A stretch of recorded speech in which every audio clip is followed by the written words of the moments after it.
చూడండి, క్రైస్తవుల్లో కూడా ఐక్యత లేకుండా ఎలా ప్రవర్తిస్తున్నారో చూడండి దేవుని బిడ్డలారా. వాళ్ళకు పేరు వచ్చిందని మనం బాధపడుతుంటాము, మనకు పేరు వచ్చిందని వాళ్ళ బాధపడుతుంటారు. ఆయనేంది గౌరవించేదని కొంతమంది ఉంటారు, ఈయననేంది ప్రేమించేమని కొంతమంది ఉంటారు. దయచేసి మీ అందరికీ వందనాలు. అలాంటి భేదాభిప్రాయాలను సృష్టించుకోకండి దయచేసి. ఇంకొక విషయం చెప్తాను, ఐక్యతకు ఉన్నటువంటి గొప్పతనం ఏంటో. మార్కెట్కి వెళ్తాము, బండి పైన అరటి గెల కనబడుతుంది, అదే బండి పైన ద్రాక్ష గెల కనబడుతుంది. ఆ ద్రాక్ష గెల నుండి ఊడిపోయిన పళ్ళు ఉంటాయి, అరటి గెల నుండి ఊడిపోయినటువంటి పళ్ళు కూడా మనకు కనబడతాయి. మనం వెళ్ళి ఊడిపోయినటువంటి పల్లి అయ్యా పావు కేజీ అంటామా? అనము. ఎందుకనము?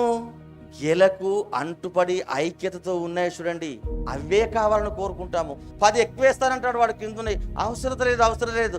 ఆ గెలకున్నవే ఐక్యతకు అంత విలువ ఉంటుందండి దేవుని బిడ్డ.